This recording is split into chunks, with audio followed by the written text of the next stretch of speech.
Hello everyone, welcome to Prakash nursing academy. So today we will discuss about viruses. वैसे virus के बारे में हम लोग सब चीज़ डिस्कस करेंगे। पहले हमारे सिलेबस में ऐसे वायरस नहीं दिया हुआ था। बैक्टीरिया के बारे में जब हम लोग पढ़ते थे तो बैक्टीरिया का सारा कैरेक्टरिस्टिक हो गया, पूरी चीज़ें जब हम लोग डिस्कस करते थे उसे बैक्टीरियोलॉजी बोलते थे। उसी तरह से वायरस के बारे में उस कैसा है, उसका स्ट्रक्चर, कैरेक्टरिस्टिक, कितने टाइप्स के वायरस होते हैं, पूरा वायरस के बारे में पढ़ना, कैसे डिजीज कॉज करता है, तो उस फिनोमेना को हम लोग वायरोलॉजी बोलते हैं। तो वही वायरोलॉजी ही आज हम लोग डिस्कस करेंगे। ये है बीएससी नर्सिंग थर्ड सेमेस्टर का आईएनसी वाला सिलेबस। ये मैं इसलिए आपको दिखा रही हूँ, अकॉर्डिंग टू सिलेबस ही हम लोग देखेंगे। वैसे मेरे जो सब्सक्राइबर हैं, फॉलोअर हैं, वो जानते ही हैं, बट जो लोग नए हैं उनके लिए इंट्रो चलता है थोड़ा सा। सो यूनिट 2 में ही हम लोग डिस्कस कर लिए थे कि माइक्रोब्स, सारे माइक्रोब्स का स्ट्रक्चर, जितने भी उसका साइज था, शेप था, मॉर्फोलॉजिकल में, ये 2 टॉपिक जो है हमारे यूनिट 2 में, वहाँ ही हम लोग डिस्कस कर लिए थे। बट थोड़ा सा रिवीजन मैं यहाँ भी करवा दूँगी। वैसे आपके बेटर अंडरस्टैंडिंग के लिए मेरा जनरल रिकमेंडेशन है कि प्लीज़ आप यूनिट 1, जिसमें हमें पता चलता है कि आखिर माइक्रोबायोलॉजी क्या है और हमें नर्सिंग में क्यों पढ़ना है या फिर हमें क्यों पढ़ना होता है माइक्रोबायोलॉजी।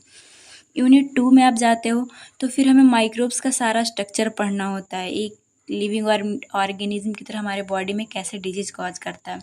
सो आप प्लीज़ देख लीजिएगा। यूनिट 3 हम लोग डिस्कस कर रहे हैं पैथोजेनिक ऑर्गेनिज्म। इसमें भी हम लोग जो फर्स्ट है, बेसिकली 2 आवर का वीडियो था, लेकिन बहुत इंपॉर्टेंट है। बैक्टीरिया से क्वेश्चन आता ही आता है, ग्राम पॉजिटिव, ग्राम निगेटिव, सारी चीज़ें पार्ट 1 में हम लोग डिस्कस कर लिए हैं। सो प्लीज़ आप देख लीजिएगा। आज हम लोग वायरसेस देखेंगे। हमारे सिलेबस में बस वायरसेस है। मेरे पास बहुत लोगों का कमेंट था कि प्लीज़ मैम 1 शॉट दीजिए। ट्रस्ट मी गाइज, अगर मैं दे दूंगी 1 शॉट तो आपको नहीं समझ में आएगी, क्योंकि आप सोचो ना, माइक्रोबायोलॉजी में तो सिर्फ 4 ही यूनिट है और 37 मार्क्स में आपसे पूछेगा, तो आप कैसे 4 दिनों में इसे ख़त्म कर दोगे? क्या जाके लिखोगे? वायरस के बारे में तो मैं थोड़ा सा आपको बता दूंगी कि वायरस क्या, आप कोरोना वायरस के बारे में जानते हो, उससे भी रिलेट करके लिख लोगे, लेकिन उतना काफ़ी नहीं रहेगा इसके अंदर। इससे कभी भी वायरसेस में आज पीडीएफ में आप खुद जाके देख सकते हो। 10 साल का प्रीवियस ईयर क्वेश्चन पीडीएफ में आपको मिलेगा व्हाट्सअप नंबर पे। वैसे पूरा आईएनसी का उसमें टॉपिक रहता है, साथ ही साथ इंपॉर्टेंट क्वेश्चन का लिस्ट रहता है कि एग्जाम टाइम में आपको क्या पढ़ना है। और 10 साल का प्रीवियस ईयर क्वेश्चन जब से सेमेस्टर वाइज हुआ है डिफरेंट यूनिवर्सिटी का, और साथ में उसका आंसर भी रहेगा उस पीडीएफ में। उसके लिए थोड़ा पे करना होगा, जो कि व्हाट्सअप पे आपको मिल जाएगा। वहाँ पे आप खुद देख सकते हो। कहीं भी आपसे वायरसेस नहीं पूछा है, वहाँ पे क्या पूछा है? डीएनए वायरस और आरएनए वायरस। तो आप अगर सुपरफिशियल वायरस के बारे में पढ़ के जाओगे और आपसे डीएनए और आरएनए उसके अंदर कौन कौन से होते हैं पूछ लेगा, तो आप क्या बताओगे? सो हम लोग इसीलिए थोड़ा सा डिवाइडेड फॉर्म में देख रहे हैं। फिर भी मैं कोशिश करूँ कि आपका सिलेबस जल्दी ही कम वीडियो में ही ख़त्म हो जाए। सो वायरसेस के बारे में हम लोग क्या डिस्कस करेंगे यूनिट 2 में? पहले यूनिट 2 में क्या डिस्कस किए थे हम लोग कि वायरस एक ऐसा है कि ना तो इसे नॉन लिविंग बोलते हैं और ना ही लिविंग ऑर्गेनिज्म बोलते हैं। ऐसा क्यों, आप हमें खुद बताना। इसका मैं आपको कैरेक्टरिस्टिक यूनिट 2 में बताई थी, यहाँ भी बता रही हूँ कि वायरस ऐसा है, ये वायरस है, ये जब बॉडी के बाहर है तो क्रिस्टल फॉर्म में बस ऐसे ही पड़ा रहेगा। लेकिन अगर ये बॉडी किसी होस्ट में चला जाए, जैसे ह्यूमन हो या फिर एनिमल हो, अगर उनके बॉडी में चला गया तो उनके होस्ट की मशीनरी का यूज करके ये जिंदा हो जाएगा, डिजीज कॉज करेगा। तो ऐसा तो कोई भी, अब इसे आप क्या बोलोगे? नॉन लिविंग बोलोगे या फिर लिविंग बोलोगे? क्या, कौन सा ऑर्गेनिज्म बोलोगे? क्योंकि अगर पेन मेरा नॉन लिविंग है तो ये हमारे, ऐसा तो है नहीं कि हमारे टच में आते ही लिविंग हो जा रहा है, फिर काम करने, चलने दौड़ने लग रहा है, ऐसा तो नहीं होता। और साथ ही साथ अगर कोई लिविंग है, जैसे माइक्रोस में ही आप देखो तो बैक्टीरिया लिविंग ऑर्गेनिज्म है, तो बैक्टीरिया को बाहर छोड़ने से वो क्रिस्टल फॉर्म में नहीं रहता, लेकिन वायरस रहता है। तो इसीलिए मतलब इसे एक, इसका एक बड़ा कॉन्सेप्ट और अच्छा कॉन्सेप्ट है कि याद रखिए कि वायरस ऐसा है जो बॉडी के बाहर नॉन लिविंग की तरह रहता है, लेकिन बॉडी में जाते ही होस्ट के मशीनरी का यूज करके ये रेप्लिकेट करता है और बहुत ही खतरनाक होता है, डिजीज कॉज करता है। ठीक है, अब हम लोग देख लेते हैं इसका थोड़ा सा स्ट्रक्चर, जो कि यूनिट 2 में ही बताई थी। इसका स्ट्रक्चर में क्या था? इसमें जेनेटिक मटेरियल होगा, या तो डीएनए होगा या आरएनए होगा, दोनों चीज़ें नहीं हो सकती। जैसे ह्यूमन में डीएनए भी होता है, अब आरएनए भी होता है, लेकिन इसमें या तो डीएनए या फिर आरएनए। डीएनए डबल स्टैंडर्ड हो सकता है, फिर सिंगल, या फिर आरएनए भी डबल होगा या फिर सिंगल होगा। इस तरह का जो हेलिकल लाइक होता है, ये आप ध्यान रखिएगा। नेक्स्ट, एक तो जेनेटिक मटेरियल हो गया, एक ऊपर से जो है कैप्सिड होता है जो प्रोटीन का बना होता है। और एक चीज़ और होता है, कई वायरस में होता है, कई में नहीं होता है, जिससे हम लोग ऊपर का जो ये ढांचा है इसे इन्वेलप बोलते हैं। कोरोना वायरस में इन्वेलप था, तो जिस वायरस में इन्वेलप होगा उसे इन्वेलप वायरस बोलते हैं, और जिसमें नहीं है ये वाला इन्वेलप उसे नॉन इन्वेलप बोलते हैं। और जिसमें इन्वेलप होता है उसके अंदर स्पाइक भी होते हैं, कोरोना वायरस का आप याद करो। तो ये नॉर्मल सी कैरेक्टरिस्टिक थी जिससे आपको ये क्लियर हो जाएगा कि हम लोग पढ़ किसके बारे में रहे और क्या चीज़ें होती है। अब हम लोग स्टार्ट करते हैं वायरस कितने टाइप के होते हैं। वायरस का ये चीज़ें जो मैं बताई यूनिट 2 में बता चुकी हूँ, आपको नोट्स में भी मिल जाएगा। आज हम बेसिकली वायरस के बारे में एक एक वायरस के बारे में पढ़ेंगे। बेसिकली हम लोग कवर करने की कोशिश करेंगे characteristic, source, portal of entry, transmission of infection कैसे करता है, और कैसे आप आइडेंटिफाई करोगे कि वो माइक्रो ऑर्गेनिज्म, मतलब कि कोई भी वायरस जैसे कोरोना वायरस के वजह से ही डिजीज कॉज हुआ है तो वो हम डायग्नोसिस से पता करते, तो वो सारी टॉपिक हम लोग डिस्कस करेंगे। साथ ही साथ कोई भी डिजीज कंडीशन जानते हैं तो ट्रीटमेंट जानना बहुत ज़रूरी होता है, वो देखेंगे, और नर्सिंग इंटरवेंशन भी देखेंगे कि आखिर हमारा क्या रोल है। तो इतनी सारी चीज़ें हम लोग पढ़ेंगे और बहुत इंटरेस्टिंग होगा ये आज का वीडियो। और साथ ही साथ कैसे लिखना है, क्या क्वेश्चन कैसे पूछते हैं, वो सारा आपका क्लियर होगा। तो चलिए स्टार्ट। पहले हम लोग आरएनए वायरस देख रहे हैं, उसमें हेपेटाइटिस वायरस देखेंगे। वही हेपेटाइटिस जो कि निडल स्टिक इंजरी से आपको फैलने की चांसेस होती है। हेल्थ केयर प्रोफेशनल जो होते हैं उनके हेपेटाइटिस होने की बहुत चांसेस होती है, इसीलिए वैक्सीन भी लगता है। उसके बारे में थोड़ा देख लेते हैं कि आखिर डिजीज करता, कॉज कैसे करता है। हेपेटाइटिस जो वायरस होते हैं इसका नाम ही इसलिए हेपेटाइटिस पड़ा है क्योंकि ये लीवर को जाके अफेक्ट करेंगे। बहुत सारे होते हैं, बेसिकली 6 टाइप के होते हैं। एक जैसे हेपेटाइटिस ए होता है, बी होता है, सी होता है, डी होता है और ई होता है, और एक जी भी होता है। हमें सिर्फ ई तक ही जानना है, ये हमारे लिए इंपॉर्टेंट है तो हम लोग वो देखेंगे। सो क्या बोलता है कि primary cause of liver infection, जिसे वायरल हेपेटाइटिस भी बोलते हैं ह्यूमन में, इसीलिए इसका हेपेटाइटिस नाम पड़ा है। तो कौन कौन से ऐसे एजेंट होते हैं, इटियोलॉजिकल एजेंट, मतलब कि हेपेटाइटिस करवाने वाले ऐसे कौन से एजेंट है जो वायरल हेपेटाइटिस करवाते हैं। तो हेपेटाइटिस ए है, बी है, सी है, डी है और ई है। सबसे पहले देखेंगे हेपेटाइटिस ए। हम लोग चार्ट फॉर्म में देखेंगे क्योंकि सिलेबस बहुत बड़ा है और टॉप बहुत सारी चीज़ें हैं। जब हम लोग चार्ट में देखते हैं, कंपेरिजन करके देखते हैं तो चीज़ें जल्दी से याद होती है। आप एक बार में एग्जाम टाइम में रिविजन करोगे, चीज़ें रह जाएगी कि आप यूनिवर्सिटी में लिख पाओगे। सो मॉर्फोलॉजिकल कैरेक्टरिस्टिक सबसे पहले देखते हैं सभी वायरस का। तो हेपेटाइटिस ए जो वायरस है वो नॉन इन्वेलप्ड होता है और ये आरएनए वायरस है। थोड़ा सा कैरेक्टरिस्टिक याद करो, मैं आपको क्या बताई थी कि वायरस में एक जेनेटिक मटेरियल होगा, फिर प्रोटीन का बना कैप्सिड होगा, फिर एक ऊपर से इन्वेलप होता है। वहीं पे बताई थी कि किसी में इन्वेलप होता है और सम वायरसेस में नहीं होता है, तो जिनमें नहीं होता है उसे नॉन इन्वेलप बोलते हैं। तो जो हेपेटाइटिस ए है उनमें इन्वेलप नहीं होता है उस वायरस में। और ये भी बताई कि या तो इसमें डीएनए होगा या फिर आरएनए होगा। तो ये ऐसा वायरस है जो कि जेनेटिक मटेरियल इसमें आरएनए होता है, और साथ ही साथ कैप्सिड की वजह से इसे शेप मिलता है, तो इसका आइसोहेड्रल सिमेट्री होता है। ये सब आप जनरल कैरेक्टरिस्टिक में आप याद रखना। इस तरह से स्ट्रक्चर बना सकते हो कि देख सकते हो आप सिंगल स्ट्रैंडेड आरएनए वायरस है और ये कैप्सिड है सिर्फ। नेक्स्ट हम लोग हेपेटाइटिस बी का अगर देखें तो ये इन्वेलप वायरस है, मीन्स कि आप देख सकते हो जेनेटिक मटेरियल है, कैप्सिड ऊपर से, इन्वेलप इसमें है, ढांचा ऊपर से है। इसमें जो है कैसा जेनेटिक मटेरियल होता है, तो DNA standard circular, double standard circular. ये चीज़ें आप वैसे मैं आपको जब जेनेटिक्स पढ़ाऊंगी तो वह भी पता चलेगा। डीएनए और आरएनए का कॉन्सेप्ट हो सके तो अभी आप ना अगर समझ में आए तो छोड़ सकते हो, क्योंकि आप जेनेटिक्स में पढ़ोगे कि बस ऐसा याद रखना है कि डबल स्टैंडर्ड का मतलब क्या है, किस तरह जो होता है इसमें 2 रहेगी। यहाँ पे आप देख सकते हो डबल है, तो ये डबल, और इसमें डीएनए, यही एक हेपेटाइटिस वायरस है। हेपेटाइटिस बी ही है जिसमें डीएनए जेनेटिक मटेरियल पाया जाता है। बाकी जितने भी हेपेटाइटिस ई तक आप जाओगे सब में आरएनए जेनेटिक मटेरियल होता है। ये आप अच्छे से ध्यान रखिएगा, कॉम्पिटेटिव एग्जाम में भी बहुत बार पूछता है। सो क्या बोल रहा है हेपेटाइटिस सी। अब देखते हैं नेक्स्ट हम लोग हेपेटाइटिस सी अगर देखोगे तो ये इन्वेलप है, इसके ऊपर रहेगा ढांचा ऊपर से, इक्विहेड्रल है, सिंगल स्टैंडर्ड आरएनए होता है इसके अंदर। आरएनए जेनेटिक मटेरियल वो भी सिंगल स्टैंडर्ड, इस तरह से सिर्फ हो तो सिंगल, अगर डबल हो तो उसे डबल बोलते हैं। नेक्स्ट आते हैं हेपेटाइटिस डी में। तो इसके लिए एक ही बात आपको याद रखना है जो कि सबसे ज़्यादा इम्पॉर्टेंट है कि हेपेटाइटिस जिनको बी हुआ रहता है उन्हीं को हेपेटाइटिस डी जो वायरस है वो अफेक्ट कर सकता है, क्योंकि इसे डेवलप करने के लिए सबसे पहले इसको ज़रूरत होता है हेपेटाइटिस बी का। तो क्या बोल रहा है कि need hepatitis B virus for replication, ये अपने रेप्लिकेशन अपनी संख्या को बढ़ाने के लिए इसको हेपेटाइटिस बी चाहिए। जो हेपेटाइटिस बी यहाँ पे डी है, बेसिकली हेपेटाइटिस जो डी वायरस है, sorry hepatitis D virus envelope defective circular standard single standard basically RNA होगा। यहाँ पे निगेटिव सेंस बोल रहा है। निगेटिव सेंस अगर आप थोड़ा सा भी 11th क्लास का कॉन्सेप्ट याद, वैसे कहीं नहीं आपसे पूछेगा। बेसिकली क्या होता है कि कई जो वायरस होते हैं वो आरएनए जैसे पाया जा रहा है जेनेटिक मटेरियल, तो उसमें भी आप बुक में भी पढ़ोगे तो लिखा मिलेगा आपको पॉजिटिव सेंस में और नेगेटिव सेंस में। इसका मतलब क्या होता है कि मतलब जिनके जहाँ पे लिखा रहेगा कि पॉजिटिव सेंस में आरएनए पाया जाता है, उसका मतलब होता है कि वो ए में आरएनए बनाएगा, डायरेक्ट प्रोटीन बना लेगा। लेकिन जो नेगेटिव सेंस का आरएनए होता है वो उसको कॉम्प्लीमेंट सिस्टम में सब बनाते हुए बेसिकली प्रोटीन का फॉर्मेशन करना पड़ता है। तो उतना तो हमें नहीं जानना है, लेकिन मे भी आप कभी भी नोट्स रिविजन करोगे तो आपको लगेगा कि नेगेटिव सेंस क्या है, तो वो उस सेंस में है, ध्यान रखना आप। सो ये कैसा है, इसके अंदर भी आरएनए ही होगा। मैं बताई हूँ कि सिर्फ हेपेटाइटिस बी ही है जिसके अंदर डीएनए जेनेटिक मटेरियल होता है, लेकिन बाकी सब में ये आरएनए जेनेटिक मटेरियल होता है। तो ये सिंपल सा है।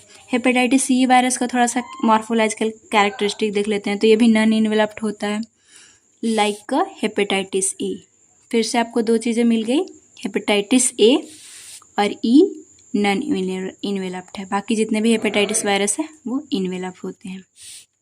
इसके अंदर भी आरएनए ही जेनेटिक मटेरियल होगा, सिंगल स्टैंडर्ड। ये सराउंडेड बाय अ कैप्सिड और इसका भी आइसोहेड्रल सिमेट्री होता है। ये चीज़ें यूनिट 2 में भी ये कॉन्सेप्ट डिस्कस हुआ था। नेक्स्ट हम लोग देखते हैं स्ट्रक्चर। इसी तरह से सबका हो गया कि इसमें कैप्सिड है, सिंगल स्टैंडर्ड आरएनए है। इसमें बताई थी आपको कि डबल स्टैंडर्ड होता है, लेकिन वो भी पार्शियल होता है। इस तरह से आप देख सकते हो। सरफेस पे इसका एंटीजन पाया जाता है। ए जो है सिंगल स्टैंडर्ड है और ए इन्वेलप है। जितने भी है सभी आरएनए जेनेटिक मटेरियल ही रहता है। पैथोजेनेसिटी देख लेते हैं, कैसे डिजीज कॉज करता है, इंपॉर्टेंट है। तो इन्फेक्शियस हेपेटाइटिस जो है ये मतलब इन्फेक्शियस है, मतलब एक से दूसरे में फैलेगा, स्प्रेड करेगा 1% टू अनदर। साथ ही साथ अगर देखें पैथोजेनेसिटी में तो बाय इंजेस्टिंग, मतलब ऐसा मान सकते हो कि सोर्स या फिर मोड ऑफ ट्रांसमिशन। तो ये इंजेस्ट कंटामिनेटेड अगर फूड आप इंजेस्ट करते हो तो उससे ये नॉर्मल पर्सन को भी हो सकता है। And water faecal oral route के थ्रू या फिर जो फीकल मटेरियल के थ्रू एक मक्खी की वजह से मतलब आपके खाना में आ गया तो कंटामिनेटेड करेगा, वाटर को कंटामिनेटेड करेगा। आप अगर उसे इंजेस्ट करते हो तो हेपेटाइटिस ए होने की चांसेस हो जाती है। नेक्स्ट हम लोग देखते हैं hepatitis B. Hepatitis B important है, बहुत बार हम लोग नर्सिंग फाउंडेशन में भी पढ़े हैं। तो ये सबको पता है नीडल की वजह से होता है। बेसिकली नीडल मतलब कि इन्फेक्टेड पर्सन का सीरम से वो नीडल आया है, मतलब ऐसा नॉर्मली नीडल किसी से नहीं हो जाएगा। इन्फेक्टेड पर्सन के कांटेक्ट में वो नीडल आया, वो अगर आपके भी ब्लड में चला गया तो हो सकता है। साथ ही साथ इंपॉर्टेंट है, जैसे कि HIV टैटू करवाने से होता है कि मतलब एक HIV वाले पेशेंट को उसी इंस्ट्रूमेंट से टैटू करवाया गया था और एक नॉर्मल पर्सन को बिना अस्टरलाइज किए मीन्स कि अनस्टरलाइज इंस्ट्रूमेंट से कर दिया जाए तो उससे भी हो सकता है। अनसेफ सेक्स या फिर मदर टू बेबी, ये हेपेटाइटिस बी पैथोजेनेसिटी मतलब ट्रांसमिट होता है। नेक्स्ट आते हैं एक्टिवेट इम्यून सिस्टम। ये करेगा क्या, CD4 और CD8 को लीडिंग क्रोनिक हेपेटाइटिस पहले जाएगा और हमारे इम्यून सिस्टम को, इस कॉन्सेप्ट को हम लोग इम्यूनिटी वाले चैप्टर में बहुत अच्छे से CD4 CD8 क्या होता है, सारी चीज़ों के रिसेप्टर को हम लोग T सेल पे जो पाया जाता है हम लोग देखेंगे। तो उस तरह से ये जाके फाइनली लीवर में जाता है और क्रोनिक हेपेटाइटिस सीरोसिस कॉज करवाता है, लेकिन ये लेट से करवाता है। वही हम लोग हेपेटाइटिस जो डी है उसे देखेंगे तो ये बहुत जल्दी बॉडी में जाते ही हेपेटाइटिस कॉज करवा देता है, तो ये हम लोग आगे देखेंगे। नेक्स्ट हम लोग हेपेटाइटिस सी देखते हैं। तो हेपेटाइटिस बी और सी दोनों ही इंपॉर्टेंट है। मेडिकल प्रोफेशनल में होने की चांसेस रहती है। ये भी नीडल की वजह से, इन्फेक्टेड नीडल सिरिंज के अगर कॉन्टैक्ट में कोई आता है, नीडल स्टिक इंजरी होता है तो उसको हो सकता है। साथ ही साथ अगर अनस्क्रीन ब्लड ट्रांसफ्यूजन कर दिया जाए, मतलब एक पर्सन को हेपेटाइटिस सी था और अगर आपने एक हेल्दी पर्सन को उसी का ब्लड बिना स्क्रीन किए हुए दे दिए तो वो उसे भी हो जाएगा। नॉर्मल सी है concept. Entering blood multiply and go liver also infect spleen bone marrow pancreas, मतलब ये सब मतलब नीडल के थ्रू या फिर ब्लड ट्रांसफ्यूज कैसे भी करके ब्लड में गया, फिर ये मल्टीप्लाई करेगा लीवर में और साथ ही साथ स्प्रीन और बोन मैरो पैनक्रियाज ये सबको अफेक्ट कर सकता है। हेपेटाइटिस अगर डी देखें तो ये भी पैरेंटल रूट ब्लड ये सबसे जाएगा, नीडल से जा सकता है इन्फेक्टेड ब्लड से एंड बॉडी फ्लूइड से, और फिर जाके लीवर में ये लीवर को इन्फेक्ट करेगा। सभी के लिए आपको ध्यान रखना है, हेपेटाइटिस नाम ही इसलिए पड़ा है, लीवर को इन लोग जाके अफेक्ट करता है। लास्ट हमारा हेपेटाइटिस ई का पैथोजेनेसिटी। तो ये जो है हेपेटाइटिस ई वायरस जो है after getting ingested reach intestine by blood, और फिर मतलब ये सिंपल सा बोल रहा है कि आपने कंटामिनेटेड फूड या फिर कुछ भी इंजेस्ट किया, इंटेस्टाइन में जाएगा और फिर एब्जॉर्ब होगा ब्लड से और फिर लीवर में चला जाएगा और इस तरह से डिजीज कॉज करेगा। सो नेक्स्ट हम लोग देखते हैं क्लिनिकल सिम्टम्स आखिर क्या दिखेगी, क्या इसकी वजह से होता है। और ये टॉपिक कहीं ना कहीं आ जाएगा, मतलब या तो सिम्टम्स देख के हम लोग पता करते हैं कि हाँ ये डिजीज कंडीशन हो सकता है, और नहीं तो फिर लैब डायग्नोसिस करके। तो ये जो हमारे सिलेबस में आप देखते हो कि जो स्पेसिफिक दिया हुआ है कि कैसे आप आइडेंटिफाई करोगे कि हेपेटाइटिस वायरस के वजह से सारे सिम्टम या फिर प्रॉब्लम हो रही है, तो इन्हीं सब सिम्टम्स को देखे या फिर लैब डायग्नोसिस करके पता किया जाता है। तो क्लिनिकल सिम्टम्स क्या आएगा कि हेपेटाइटिस ई जो है सबसे पहले इसके अंदर फीवर होगा, मलेज होगा, nausea, vomiting and liver tenderness देखने को मिलेगा। ये सब कुछ मतलब कि गया और इंक्यूबेशन पीरियड के बाद ऐसा कंडीशन देखने को मिलेगा। लेकिन ये जो है वो सिम्टम धीरे धीरे सबसाइड हो जाता है और फिर आता मतलब कि हुआ ये सारी चीज़ें, फिर एक पर्सन नॉर्मल होने लगेगा। जब पूरी तरह से लीवर अफेक्ट हो जाएगा तब इक्टेरिक फेज आएगा। इक्टेरिक का मतलब क्या है? जॉन्डिस। तो जॉन्डिस की कंडीशन क्यों आएगी? हमें पता है हमारे लीवर में ही जो अनकंजुगेटेड बिलीरुबिन है जाके कंजुगेटेड बिलीरुबिन में बदलता है, फिर बाहर जाता है। नॉर्मल सा कॉन्सेप्ट है कि मतलब बिलीरुबिन से अच्छा खासा रिलेशन है लीवर का। तो लीवर हेपेटाइटिस वायरस के कारण अगर अफेक्ट हो रहा है तो जॉन्डिस की कंडीशन होगी। तो मतलब पहले तो सिम्टम हट जाएगा और फिर जॉन्डिस इक्टेरिक फेज वाली कंडीशन आएगी। अब ऐसा जॉन्डिस में क्या सिम्टम्स होता है, हम लोग बायोकेमिस्ट्री में पढ़ के आए हैं, डार्क यूरिन और साथ ही साथ लाइट कलर स्टूल जो है वो देखने को मिलता है। तो ये सारे आपको सिम्टम्स देखने को मिलेगी हेपेटाइटिस ए वायरस के कंडीशन में। अब हम लोग देखते हैं हेपेटाइटिस बी। तो हेपेटाइटिस बी जो है वो सबसे पहले एक्यूट फॉर्म मतलब गया और डिजीज क्या करवाएगा, तो इसमें भी जॉन्डिस होगी। जॉन्डिस होने से पहले, क्योंकि वायरस जाएगा पहले लीवर को अफेक्ट करेगा तब ना जॉन्डिस होगी, तो उससे पहले क्या होगा, तो पेरिक्टेरिक। जॉन्डिस होने से पहले जो है वो आफ्टर इंक्यूबेशन पीरियड, मतलब कोई भी माइक्रोब्स के बारे में नॉर्मल से कॉलोनाइजेशन में हम लोग पढ़े हैं, पहले बॉडी में जाएगा, कुछ नहीं करेगा, पहले अपना संख्या को बढ़ाएगा, फिर वो अटैक करेगा।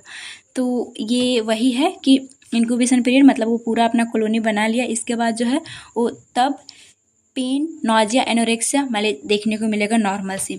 फिर उसके बाद आएगा जब पूरा लीवर को अफेक्ट कर दिया, तब ये पेरिक्टेरिक फेज के बाद 2 दिन बाद या फिर 2 से 2 वीक आपको लाइट कलर स्टूल देखने को मिलेगा, डार्क यूरिन। क्योंकि जॉन्डिस वाली कंडीशन है तो जैसे यहाँ पे था यहाँ ही चीज़ें मिलती जुलती आपको लग रही है। क्यों लग रही है? क्योंकि हेपेटाइटिस वायरस पढ़ रहे हैं और ये सब जाके लीवर को ही अफेक्ट करते हैं। तो लीवर अफेक्ट होगा तो जॉन्डिस जैसी कंडीशन होगी। आपको ध्यान देना है कि हमें तो एक जैसी चीज़ें मिल रही तो और लिखने में आपके लिए आसान हो जाएगा। नेक्स्ट आता है हेपेटाइटिस बी में कॉन्वल्सेंट फेज। हम लोग यूनिट 1 में देखे थे टर्मिनोलॉजी में। कॉन्वल्सेंट का मतलब क्या हो, जब धीरे धीरे इंसान ठीक होने लगता है। तो इसमें क्या होता है कि मतलब पहले तो कुछ जॉन्डिस होने से पहले फिर जॉन्डिस वाली कंडीशन, फिर इंसान ठीक होने लगता है खुद से। तो दिस फेज जो है long phase of fatigue and malaise, मतलब बहुत दिनों बाद बस थोड़ा थोड़ा फटीग लगेगा और मलेज जैसी कंडीशन रहेगी। 10 वीक बेसिकली यहाँ पे लिखा हुआ है। नेक्स्ट आता है कैरियर स्टेज। मतलब होता क्या है कि एक साल बाद जैसे ही मतलब ड्रास्टिक इंजरी किसी हेल्थ प्रोफेशनल को हो गया, तो कुछ ऐसे लोग हो जाते हैं जो कि आपके अंदर सिम्टम्स नहीं शो हो रहा है लेकिन आप कैरियर बन चुके हैं। कोई भी पार्टनर के साथ अगर वो कांटेक्ट में आएगा, उसका बेबी अगर उसका होता है तो वो हेपेटाइटिस की कंडीशन हो सकती है, या फिर आपका ब्लड किसी के कांटेक्ट में चला गया तो मतलब आप कैरियर बन चुके हो कि आपके वजह से दूसरे पर्सन को इन्फेक्शन हो सकता है। तो ये ध्यान रखिएगा। नेक्स्ट आता है हेपेटाइटिस सी में क्या देखने को मिलता है, क्लिनिकल मैनिफेस्टेशन साइन सिम्टम्स। तो एक्यूट फेज में जो है 90% तो पर्सन जो होते हैं वो असिम्टोमेटिक होते हैं, खुद ही उनका जो ये गया मतलब इम्यून सिस्टम उससे निपटने का कोशिश करता है, रिजॉल्व हो जाता है, ठीक भी कंडीशन हो जाती है। लेकिन 90% ही है। 10% ऐसे भी पर्सन होते हैं जिनके अंदर एक्यूट फेज में जब डिजीज कंडीशन मतलब hepatitis A virus C virus गया ही, तब कुछ पर्सन में फीवर, मसल एंड जॉइंट एक पेन देखने को मिलेगा। इसमें भी जब क्रोनिक फेज आएगी तो more than 6 month lead chronic infection, मतलब 6 मंथ अगर आपको हेपेटाइटिस सी से इन्फेक्टेड हो गया तो फिर क्रोनिक इन्फेक्शन शो होगा, लेकिन मतलब इन्फेक्शन अंदर लीवर आपका ख़राब हो रहा है लेकिन पर्सन असिम्टोमेटिक दिखता है, कोई भी सिम्टम बाहर नहीं शो होती, अंदर उसका लीवर ख़राब हो रहा है। और ऐसे करते करते 15 से 30 ईयर में लीवर सिरोसिस, लीवर पूरी तरह से डैमेज कर देता है। ये जो हेपेटाइटिस सी है। Chronic infection leader hepatocellular carcinoma. ये भी ध्यान रखिएगा कि हेपेटाइटिस सी जो वायरस है, साथ बी भी है, हेपेटाइटिस सी ज़्यादा है, मतलब ये लीवर कैंसर करवाने के लिए रिस्पॉन्सिबल होता है, कार्सिनोमा की कंडीशन करवा देता है। अब है हेपेटाइटिस डी। तो हेपेटाइटिस डी में हम लोग देखे थे कि इसे हेपेटाइटिस बी चाहिए इसकी ग्रोथ के लिए, तो उसी के जैसा सिम्टम्स रहेगा, लेकिन इसमें भी होगी कौन सी कंडीशन, लीवर की सिरोसिस वाली कंडीशन, लेकिन इसमें बहुत देर लग जाती है लीवर सिरोसिस इसे करने में, लेकिन ये बहुत जल्दी बॉडी में जाएगा और सिरोसिस की कंडीशन करवा देता है। और अगर ये हेपेटाइटिस डी वायरस जिनको हो गई है, ये जिसके बॉडी में चला गया, बहुत हाई रेट होता है मोर्टेलिटी के, उनसे उन्हें बचाना मुश्किल हो जाता है क्योंकि ये बहुत जल्दी प्रोग्रेस करता है। और नॉर्मल से भी कॉन्सेप्ट है कि आप देखें कि हेपेटाइटिस बी जिनको वायरस अफेक्ट किए रहेगा तभी हेपेटाइटिस डी अफेक्ट कर सकता है, क्योंकि इसके रेप्लिकेशन के लिए हेपेटाइटिस डी चाहिए। तो अब आपको क्या लग रहा है कि मीन्स की एक तो हेपेटाइटिस बी इसको हुआ है, हेपेटाइटिस डी भी हो गया, तो उनकी मौत बचने की चांसेस बहुत कम होती है। हेपेटाइटिस सी का देख लेते हैं। तो अगर एक्यूट रहा, इंक्यूबेशन पीरियड के बाद अगर सिम्टम्स दिखा रहा है तो असिम्टोमेटिक रहेगा, साथ ही साथ माइल्ड सिम्टम फीवर, मलेरिया और वॉमिटिंग का रहेगा। अगर क्रोनिक जैसे ही जाता है तो इम्यूनोडेफिशिएंट होता है, उसका इम्यून हारने लगता है, और इसके बाद जो है वो एक्स्ट्रा हेपेटिक मीन्स कि लीवर के बाहर भी जाके कुछ कोई डिजीज कॉज करवाता है हेपेटाइटिस ई। तो वो क्या है, गुलिनवेयर सिंड्रोम, जो कि जीबीएस बोलते हैं, लिम्फोमा जैसी कंडीशन और न्यूरोटिक सिम्टम्स इसमें दिखने लगते हैं। ये कॉन्सेप्ट बायोकेमिस्ट्री में भी आया था और ये हम लोग एडल्ट हेल्थ नर्सिंग में भी पढ़ेंगे। पहले आप अभी आप इतना जान सकते हो कि एक लिम्फेटिक को भी शामिल करेगा, साथ ही साथ सीएनएस सिम्टम्स भी इसमें शो होते हैं। अब हम लोग देखते हैं लैब डायग्नोसिस। फाइनली पता कैसे, ये तो सिम्टम दिख रही है लेकिन आप तो कंफ्यूज हो जाओगे कि इसमें भी जॉन्डिस है, इसमें भी जॉन्डिस है, तो कैसे आप पता करोगे कि हेपेटाइटिस ए से हुआ है कि बी से। तो बेसिकली लैब डायग्नोसिस, लैब में पता चल जाती है मॉर्फोलॉजिकल उसकी जो भी कैरेक्टरिस्टिक है वो सारी चीज़ों को देख के। तो करोगे क्या, स्पेसिमेन कलेक्शन लोगे जिसमें ब्लड लेना है, और फिर ये जो रिफा है बेसिकली जैसे एलाइजा हम लोग देखे थे ना, ये आप पढ़ोगे रिफा या फिर रिया के बारे में इम्यूनिटी वाले चैप्टर में, जब सेरोलॉजिकल टेस्ट आएगा तो वहाँ पे आप मतलब जैसे एलाइजा को अभी आप ध्यान रखो, जैसे एलाइजा में एंजाइम लिंक्ड एंटीबॉडी यूज करते हैं, वही रिया में रेडियो एक्टिव यूज करके और पता करते हैं एंटीजन को। साथ ही साथ पॉलीमर चेन रिएक्शन से भी जेनेटिक मटेरियल के थ्रू ये हमें पता चल जाएगा कि हाँ ये हेपेटाइटिस ए की वजह से इन्फेक्शन हुई है। हेपेटाइटिस बी को हम लोग कैसे पता करेंगे, तो उसमें भी सबसे पहले आपको स्पेसिमेन लेना होगा, सैंपल लेना होगा, ब्लड लोगे आप और सेरोलॉजिकल मार्कर आप देखोगे। तो हेपेटाइटिस जो बी वायरस है इसका डीएनए सब देख के मतलब ये आपको दिखेगा कि हेपेटाइटिस बी ही था जिसके अंदर डीएनए मटेरियल था, तो वो आपको सीरोलॉजिकल मार्कर में एनालिसिस करोगे तो आपको दिख जाएगा, जिससे आप आसानी से जान पाओगे कि हेपेटाइटिस बी का इन्फेक्शन है, क्योंकि अकेला ही ऐसा है हेपेटाइटिस में जिसके अंदर डीएनए जेनेटिक मटेरियल है। नेक्स्ट आता है सेरोलॉजिकल टेस्ट।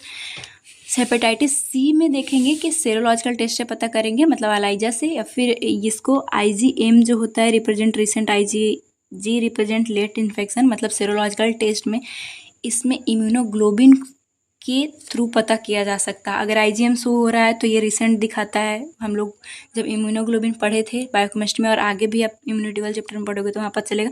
तो ये सारी कंडीशन को देख के पता किया जा सकता है। इसमें भी हेपेटाइटिस डी भी जो है उसमें भी एलाइजा से पता करोगे। एलाइजा सब में आ रहा है, कॉमन सी बात है कि एलाइजा वो सबकी जो भी कैरेक्टरिस्टिक है अलग अलग शो कर देगी, जिससे पता चल जाएगा कौन सा वायरस की वजह से हुआ है। इसमें भी आप एलाइजा लिखते ना। सो एलाइजा आप सब में शामिल कर सकते हो, लिख सकते हो, कोई दिक्कत नहीं है, जिससे लैब में ये चीज़ें पता चल जाती है किस वायरस की वजह से ये कंडीशन हुई है। ये हम लोग लैब डायग्नोसिस में देखें। हमें ट्रीटमेंट नहीं देखना है, लेकिन ट्रीटमेंट हमें जानना चाहिए, बहुत ज़रूरी है, क्योंकि मतलब कोई भी डिजीज जानते हैं तो उसे ठीक कैसे करना है वो हमें पता होना चाहिए। हम लोग अगर मेडिकल एक प्रोफेशनल में है तो, मेडिकल प्रोफेशन में है तो ट्रीटमेंट में देखें हम लोग तो हेपेटाइटिस ए के लिए कोई भी मेडिकेशन अवेलेबल नहीं है। सिम्टोमेटिक ट्रीटमेंट होता है कि अगर जॉन्डिस वाली कंडीशन आ रही है तो उसको ठीक करो, अगर फीवर है तो उसको ठीक करो, ये आप ध्यान रखिएगा। प्रिवेंशन में साथ ही साथ हम लोग देखते चलते हैं single antigen hepatitis A vaccine. ध्यान रखिएगा कि हेपेटाइटिस ए के लिए वैक्सीन अवेलेबल है। अब हम लोग हेपेटाइटिस बी का ट्रीटमेंट एंड वैक्सीनेशन देखते हैं। तो इंटरफेरॉन इसके लिए अल्फा 2 भी बहुत ही मतलब ये कई बार कॉम्पिटिटिव में पूछा भी है, यूनिवर्सिटी में तो कभी नहीं पूछेगा। सो अल्फा 2 भी डोज जो है वो 5 मिलियन सबक्यूटेनियस जो है वो 4 मंथ के लिए एवरी वीक में दिया जाता है। साथ ही साथ ब्लड सेफ्टी प्रिकॉशन, क्योंकि नीडल स्टिक इंजरी ये सब आपको इसलिए नर्सिंग फाउंडेशन में इतना अच्छे से पढ़ाया जाता है ताकि आप खुद को बचा पाओ, तो ब्लड सेफ्टी प्रिकॉशन लेना बहुत ज़रूरी है। और इसके लिए भी वैक्सीन अवेलेबल है। यही हेपेटाइटिस सी के लिए वैक्सीन नहीं है, ना ही हेपेटाइटिस ई के लिए है। लास्ट में एक हेपेटाइटिस ई भी है, उसके लिए भी वैक्सीन नहीं है। तो ध्यान रखिएगा हेपेटाइटिस ए और बी के लिए ही वैक्सीन अवेलेबल है। अब हम लोग हेपेटाइटिस सी का देखते हैं। इसका ट्रीटमेंट क्या है, तो एंटीवायरल एंड साथ ही साथ जो है वो पैगिक्टिड इंटरफेरॉन अल्फा एंड राइबाविरिन, ये नाम याद रख लीजिएगा। वैसे तो एग्जाम में इतना हार्ड टर्म प्रैक्टिस से ही आपको याद रह पाएगी, तो ये दे सकते हो। साथ ही साथ हेपेटाइटिस सी में अल्कोहल मैनेजमेंट करना, वैसे सभी हेपेटाइटिस वाले पेशेंट में अल्कोहल मैनेजमेंट करना जरूरी होता है, क्योंकि अल्कोहल लीवर को अफेक्ट करता है और इससे और देते हो तो और भी कंडीशन ख़राब हो सकती है। नेक्स्ट आता है हेपेटाइटिस डी में। तो इसमें भी interferon alpha drug of choice है। साथ ही साथ इस कंडीशन में लीवर ट्रांसमिट करना पड़ता है, नहीं तो पेशेंट की डेथ भी हो सकती है। कोई भी वैक्सीन अवेलेबल नहीं है। ये जो है नो स्पेसिफिक ड्रग, इस जैसे हेपेटाइटिस ए का नहीं था उसी तरह से इसका भी स्पेसिफिक ड्रग नहीं है। हेपेटाइटिस ए और ई में आपको सिमिलैरिटी दिख रही होगी, ये भी नॉन इन्वेलप्ड था, ये भी नॉन इन्वेलप्ड है। इसके लिए भी कोई स्पेसिफिक ड्रग नहीं है, जैसे इन लोगों के लिए अल्फा 2 भी वाला है, या फिर सबके लिए इंटरफेरॉन ये सब है, लेकिन ए और ई के लिए नहीं है। सीवियर केस में आप रिबाविरिन दे सकते हो, ड्रग ऑफ चॉइस माना जाता है, लेकिन इसका सबसे ज़्यादा जो कि कॉम्पिटेटिव में पूछा है कि प्रेगनेंसी में इसको नहीं हम लोग देते हैं। जब आप ये पढ़ोगे जो हमारा फार्मा है वहाँ पे आपको इस कंडीशन के बारे में और भी पढ़ा जाएगा क्यों नहीं दिया जाता है। तो ये आप ध्यान रख लीजिएगा, कोई भी वैक्सीन इसके लिए भी नहीं है। तो ये था हमारा हेपेटाइटिस वाली।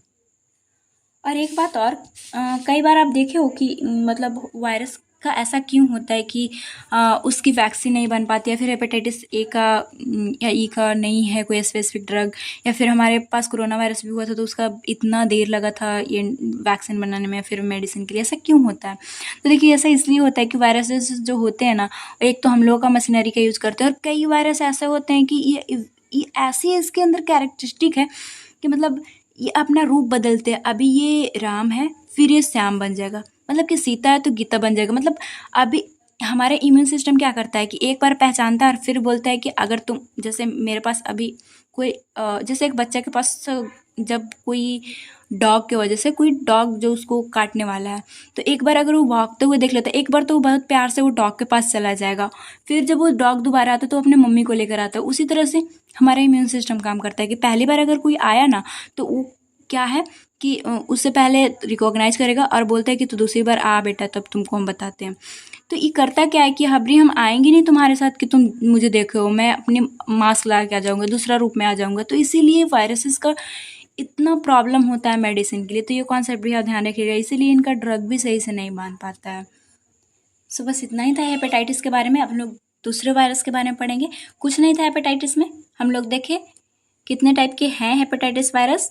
ज़्यादातर आपको सब में ये लिख सकते हो कि कैसे वो लीवर को ही अफेक्ट करेगा और फिर जॉन्डिस वाली कंडीशन लाएगी। और फिर स्पेसिफिक में आप इनवेलप और नॉन इनवेलप, किस में डीएनए होता है और किस में सिर्फ इसमें डीएनए होता है, बाकी में सब में आरएनए मटेरियल, जेनेटिक मटेरियल होता है। नेक्स्ट हम लोग वायरस जो देखेंगे आरएनए वायरस है, वो है हमारा HIV, जो कि बहुत HIV के बारे में देखते हैं हम लोग। बहुत बार आप इसके बारे में पढ़े भी होंगे। ये क्या डिजीज कॉज करवाता है, एड्स, एक्वायर्ड इम्यूनोडेफिशिएंसी सिंड्रोम। इसमें होता क्या है, एक्वायर्ड जो इम्यूनिटी है उसी को वीक कर देता है बेसिकली। आगे हम लोग देखेंगे। इसका सबसे पहले मॉर्फोलॉजिकल कैरेक्टरिस्टिक देखते हैं, कैसा ये दिखता है। वो स्फेरिकल है और साथ ही साथ इन्वेलप्ड है, मतलब बाहर का ढांचा इसमें होगा। नेक्स्ट हम लोग देखेंगे कि having single standard RNA genome, क्योंकि हम लोग पढ़ क्या रहे हैं, RNA वायरस। एक हेपेटाइटिस में B आ गया था जो कि एक्सेप्शन है, DNA वायरस है वो। सो ये इन्वेलप्ड है, साथ ही साथ इसमें सिंगल स्टैंडर्ड RNA होता है। अब एक और है कॉन्सेप्ट यहाँ पे important, viral nucleo capsid. Capsid जो है वो बना होता है P24 प्रोटीन का। अब इसमें इतना याद रख लेना कि कैप्सिड जो जेनेटिक मटेरियल के जो ऊपर है, वो जो ढका हुआ है वो बना होता है P24 4 प्रोटीन से। मोड ऑफ ट्रांसमिशन अगर देखें कि कैसे फैलता है, तो transmitted direct contact with infected body fluid, जैसे कि ब्लड हो गया, सीरम हो गया, पेरीसेमिनल फ्लूइड हो गया, वजाइनल फ्लूइड हो गया, ब्रेस्ट मिल्क, सेक्सुअल या फिर ब्लड ट्रांसफ्यूजन, और साथ ही साथ इन्फेक्टेड नीडल। HIV का सबको पता है, ब्लड कांटेक्ट में जैसे ही कोई आ जाएगा तो ये कंडीशन, या फिर कोई भी बॉडी फ्लूइड के कांटेक्ट में जैसे ही आता है तो HIV दूसरे को भी होने का चांसेस होता है। सेक्सुअल ट्रांसमिटेड डिजीज है। पैथोजेनिसिटी अगर देखें तो HIV जो है कॉजेटिव एजेंट है। एड्स, एक्वायर्ड इम्यूनोडेफिशिएंसी सिंड्रोम, ये कॉज करवाता है। इसका क्या है, कैसे एड्स क्यों ऐसा बोलते हैं, आगे आपको समझ में आएगी। लाइफ साइकिल अगर हम लोग HIV का देखें तो और अच्छे से आपको समझ में आएगा कि सबसे पहले वायरस का नॉर्मल से आपको मैं बता देती हूँ। और कोई भी वायरस है वो सबसे पहले अटैच करेगा, ये आया वायरस, ये हमारा सेल है, आएगा अटैच करेगा, अटैच करके इन्वेजन अंदर घुसेगा, फिर ये क्या करता है, अंदर घुसते, जैसे ये हमारा वायरस है, इसको इन्वाइट करके अंदर घुस रहा है, तो ये जैसे ही घुसेगा जेनेटिक मटेरियल को सिर्फ आएगा, अब खुद अप कोटिंग हो जाएगा, अनकोटिंग हो जाएगा, मतलब इसके जो ऊपर कैप्सिड है या फिर इनवेलप है उसको छोड़ देता है, सिर्फ जेनेटिक मटेरियल इसके अंदर आएगा। आने के बाद ये ट्रांसक्रिप्शन करता है, अपने जेनेटिक मटेरियल को बढ़ाएगा, फिर ये क्या करेगा कि इंटीग्रेशन करने के बाद ये बडिंग करता है, अब मतलब अपनी संख्या 2 से 4, 5, 6 हो जाएगा, और फिर मैच्योर होकर फिर से वो बॉडी के बाहर जाएगा और अफेक्ट करेगा सिस्टम को। देखिए क्या होगा, नॉर्मल से कॉन्सेप्ट है। ये क्या करेगा, वायरस है, वायरस बॉडी के अंदर सबसे पहले इन्वाइज किया, फिर जो है वो मटेरियल को, यहाँ पे आप देख सकते हो, सबसे पहले ये होस्ट से अटैच होता है, इन्वेजन करता है, अंदर की ओर घुसता है, फिर अप कोटिंग होता है। अप कोटिंग का मतलब क्या है कि जितने भी कैप्सिड सारी चीज़ें हैं ना उसको बाहर हटा देगा, और फिर जो है वो रिवर्स ट्रांसक्रिप्शन करेगा। क्यों ऐसा करेगा, ये RNA से फिर DNA बनेगा, और DNA बनेगा तभी डिजीज कॉज करवा पाएगा आगे, वो रिवर्स ट्रांसक्रिप्शन की कंडीशन है। फिर इंटीग्रेशन का मतलब क्या है कि कुछ जो होस्ट का जेनेटिक मटेरियल उसके साथ इंटीग्रेट करके और आगे ये बढ़ते जाता है, क्योंकि मैं आपको पहले ही बताई हूँ कि जो वायरसेस होते हैं वो होस्ट की मशीनरी यूज करके ही सारा काम करते हैं, तो उसका जेनेटिक DNA भी ले लेगा, उस इंटीग्रेशन करेगा। बडिंग ये एसेक्सुअल रिप्रोडक्शन हम लोग बैक्टीरिया में देखे थे, मीन्स कि अपनी संख्या को बढ़ाएगा, 4-5 हो जाएगा, फिर ये सभी मेच्योर होंगे, सभी वायरस का रूप लेंगे और अलग अलग सभी सिस्टम को अफेक्ट कर देंगे। सो यही था हमारा लाइफ साइकिल ऑफ HIV। थोड़ा सा हम लोग इसका स्ट्रक्चर देख लेते हैं। HIV कई बार आपसे पूछ देगा, यूनिवर्सिटी में पूछता भी है, और ये टॉपिक से मतलब कॉम्पिटेटिव में भी बहुत क्वेश्चन आते हैं। सो इसका जो जेनेटिक मटेरियल है, सबसे पहले RNA देख सकते हो आप, और ये जो है वो कैप्सिड हो गया, फिर ऊपर की ओर इसका जो है वो स्पाइक की तरह प्रोटीन रहते हैं, जिसमें ये 2 तरह का स्पाइक आपको दिख रहा है, GP41 और GP120। जिनको नहीं समझ में आ रहा है, टेंशन लेने की कोई ज़रूरत नहीं है, नॉर्मल से भी स्ट्रक्चर बना दो भी चलेगा, लेकिन इस तरह का इसका स्ट्रक्चर होता है रियलिटी में। और ये इसके अंदर रिवर्स ट्रांसक्रिप्शन एंजाइम होता है, जिससे ये रिवर्स ट्रांसक्रिप्शन होता है इसके अंदर। इन्वेलप्ड वायरस है, लिपिड पार्ट है और एक प्रोटीन पार्ट। देखिए ये है जेनेटिक मटेरियल, ये हो गया कैप्सिड जो प्रोटीन का बना होता है, ये है इन्वेलप। तो इन्वेलप जो है वो लिपिड पार्ट एक होता है और एक प्रोटीन पार्ट होता है। तो ये जो प्रोटीन पार्ट है, एक है GP120, स्पाइक जो ऊपर की ओर आपको दिख रहा है, जो ये फूल की तरह, ये है GP120, और ये है जो नीचे जो डंठल की तरह आपको दिख रहा है, पेडिकल्स की तरह दिख रहा है, वो है GP41। और इन सब का काम है, यही सब ये होस्ट से अटैचमेंट करवा के डिजीज कॉज करवाता है। यही स्पाइक जो है पहले अटैचमेंट सेल से करवाएगा, फिर ये अंदर की ओर जाता जाएगा और सारी मटेरियल उड़ के और जेनेटिक मटेरियल होस्ट सेल में इंटीग्रेशन करके रिवर्स ट्रांसक्रिप्शन, इंटीग्रेशन, और बाद में बर्डिंग करेगा और मैचुरेशन होकर सारे सिस्टम को अफेक्ट। क्लिनिकल फीचर देख लेते हैं क्या इसमें होता है। तो एक्यूट अगर HIV इन्फेक्शन है, तुरंत हुआ है, तो उस टाइम पे headache, मलेज, skin rashes and low grade fever देखने को मिलता है। और विद इन 2 से 6 मंथ, मतलब जैसे ही HIV वायरस किसी के बॉडी में गया 2 से 6 वीक के बाद ये देखने को मिलेगा। और spontaneous patient recover within 6 month. Test for HIV are negative in beginning but positive in later stage. इस कंडीशन में क्या होता है कि ये जो एक्यूट इन्फेक्शन है कि पहले वो ठीक की कंडीशन देखेगा, लेकिन रियलिटी में वो ठीक नहीं हुए रहता है। HIV जब आप किसी की बॉडी में जाएगा तो पहले वो अपनी संख्या को बढ़ाता है, और उस संख्या को बढ़ाने में उसको 8 से 10 साल लग जाते हैं। तो वो जब तक अभी सेल के अंदर है, इन सारी जो हम लोग देखे कि अंदर जाएगा, फिर RNA DNA क्या क्या करेगा, तब मैच्योर होकर तब सारे सिस्टम को अफेक्ट करेगा, तो उस सब में बहुत दिन लग जाता है।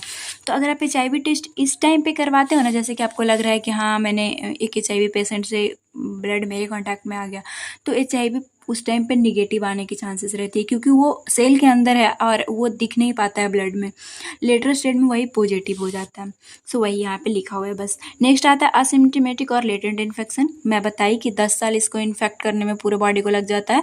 तो लेटेंट मतलब छुपा हुआ इसका जो इन्फेक्शन है। असिम्प्टोमेटिक जब स्टेज होता है तो वो, तो phase of clinical latency is observe after acute phase and last for 1 से 15, मतलब कि ये जैसे एक्यूट ख़त्म हुआ 1 से 15 साल, 1 से 15 साल, 1 से 15 ईयर तक ये छुपा हुआ रहेगा। HIV पॉजिटिव इस फेज में हो सकती है, मतलब ये धीरे धीरे आगे बढ़ते जा रहा है आपके सेल में।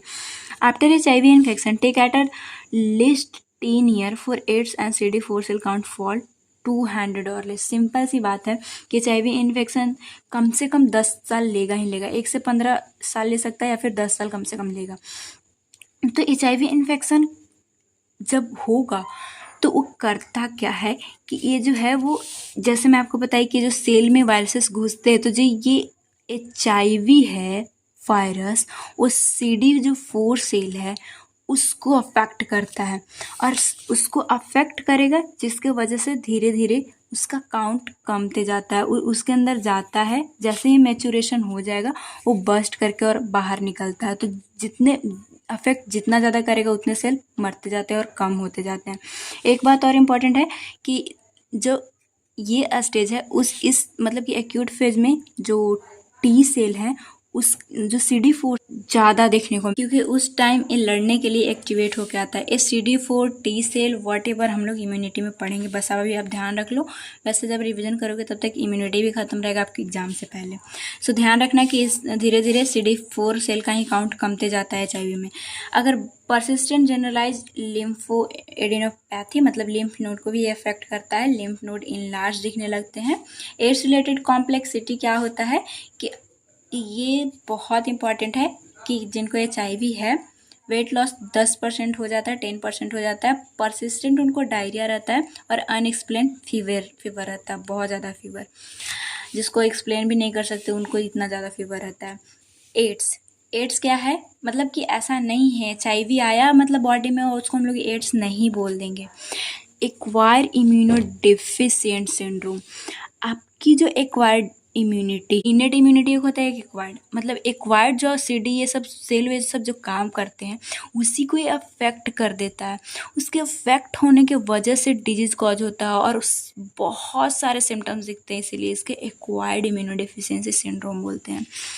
सो इस टाइम पे क्या है कि इरिवर्सिबल डैमेज आपका इस टाइम पे इम्यून सिस्टम हो जाता है, जो भी आपका एक्वायर्ड इम्यूनिटी एकदम ख़राब हो जाता है अगर आपने अनट्रीटेड छोड़ दिया, नहीं ट्रीटमेंट करवाया तो, और आगे चल के डेथ हो जाती है। डेथ बेसिकली HIV की वजह से नहीं होती है।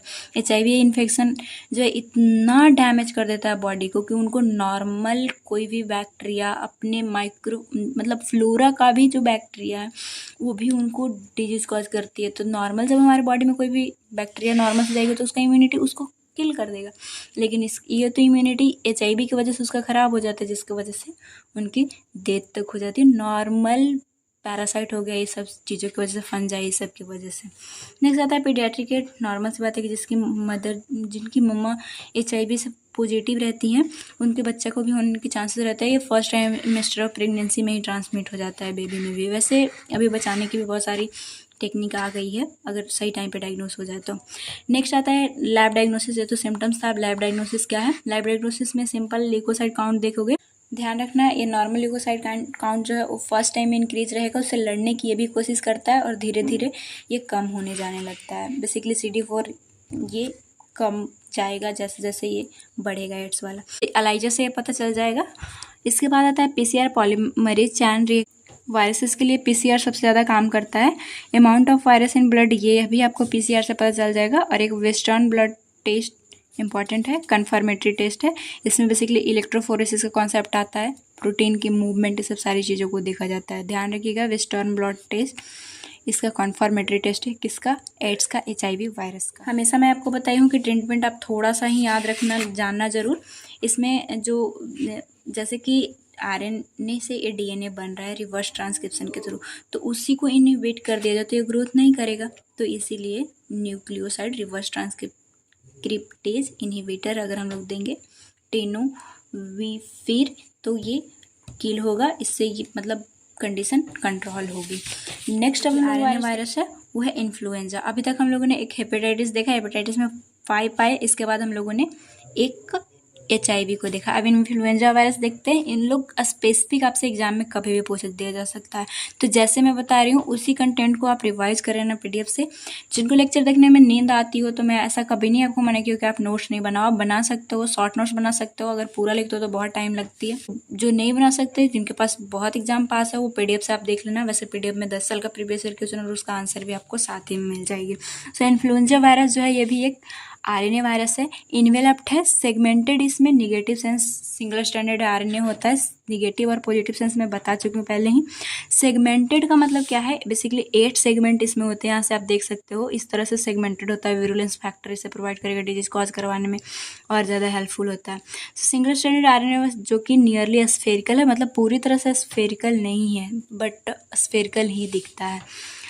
ध्यान रखना, ये क्वेश्चन आया है कि ये किस फैमिली से है, तो ऑर्थोमिक्जोवेरिडे फैमिली की है का ये इन्फ्लुएंजा वायरस है। इन्फ्लुएंजा बहुत बार जो इन्फ्लुएंजा कॉज करवा, इसका थोड़ा सा देख लीजिए आप स्ट्रक्चर। सबसे पहले अंदर से देखते फिर बाहर जाएंगे। RNA पॉलीमरेज, ये तो बेसिकली एंजाइम इसके अंदर होता है। एक है RNA ही जेनेटिक मटेरियल होगा, लेकिन सेगमेंटेड होगा, 8 सेगमेंट में बेसिकली होता है। और फिर कैप्सिड होगा, और इन्वेलप्ड है तो इन्वेलप्ड ऊपर से होगा। और ये क्या है? स्पाइक्स हैं। ऊपर वाले जो फूल जैसा है वो हिम एग्लूटिनिन है, और इधर जो आपको ब्लू कलर का दिख रहा है एक न्यूरामिनिडेज भी है, न्यूरामिनिडेज। सो इसका क्या काम है आगे हम लोग देखते हैं एंटीजेनिक कैरेक्टरिस्टिक के थ्रू। सो हिम जो एग्लूटिनिन है, स्पाइक्स जो है आपको दिखा, वो join with a host cell surface, मतलब होस्ट सेल सरफेस से पहले कोई भी वायरस जुड़ता है तो उससे ये जुड़ने में काम करता है। सियालिक एसिड बेसिकली जो होस्ट सेल होते हैं उनकी सेल मेम्ब्रेन पे होती है, तो उससे ये जुड़ने का काम करता है। इसके 8 सेगमेंट होते हैं, पहले से मैं आपको बता रही हूँ कि RNA जीनोम में जिसका 8 सेगमेंट है।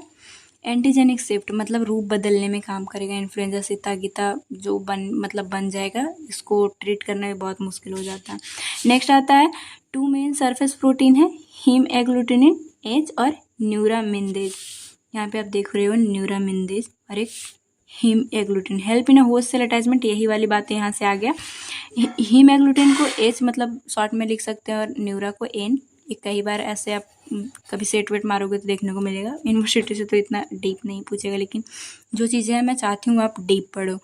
एड्स वायरल रिलीज, मतलब कि ये होस्ट सेल को अटैच करवा रहा है, फिर हमारे बॉडी से बाहर भी तो निकलता है, तो ये न्यूरामिनिडेज जो वो बाहर निकलवाता है, मतलब और फिर दूसरे सेल्स को इन्फेक्ट करने में हेल्पफुल रहता है।